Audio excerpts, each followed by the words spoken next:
you adopt these children, and usually the information that you're given is not very complete or thorough, and sometimes you get very little information. Sometimes it's just a birth date, very sketchy background information that was really given to the people, the facilitators, the social workers, and all of that, just from neighbors and that type of thing. And you don't know.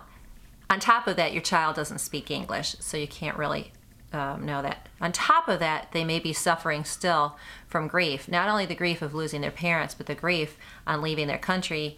And as great as you are and as great as your family is, the grief and the confusion as to what all this newness is.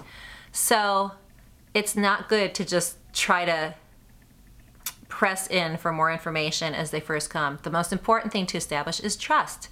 So for us, what we had to do basically to establish trust, just so you guys will know, actually at first Grace would hardly even talk to Mark. So when you see her with him, sitting there with her arm around him every Saturday, just going on and very affectionate with him, this was something we worked on, because she would follow me all around the house, like when she was little, like everywhere. So Grace did not trust Mark, and she would follow me everywhere. And what we did in order to get her to trust him is basically we assigned all homework and anything related to school to him, so that she would have to go to him after school and ask him. She would come to me and say, "Mommy, ask me that, tell me this, tell me that." But I'd say, "Okay, go." Which established a bond, which was a really great thing. So now she trusts him. It's wonderful.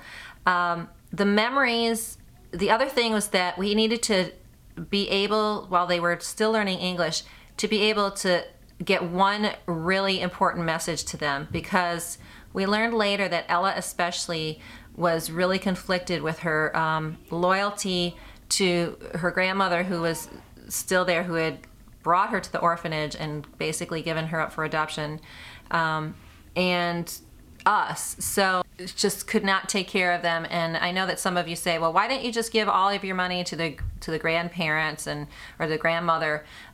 It's not as simple as that. They basically were not able to take care of them, did not want to take care of them. And actually, when children are orphaned to age, they're basically shunned, which we have really no control over, which makes it really difficult for them to just even function in society. In some areas, in some villages, people will not even talk to him. And so not only is it already difficult there, it's extra difficult because of, you know, the rumors and the shame that is put on to children who are orphaned to AIDS. So I said it. So we come and we adopt, and Ella, basically the one thing we needed to establish with her and all of them was that not the loss, but the gain.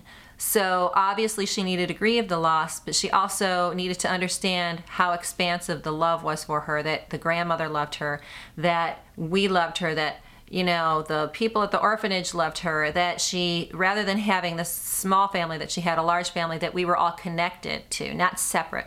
If she was thinking of the separateness, then she would have to decide who she could be loyal to. So it was difficult for her to connect with us in the beginning because she didn't get that message.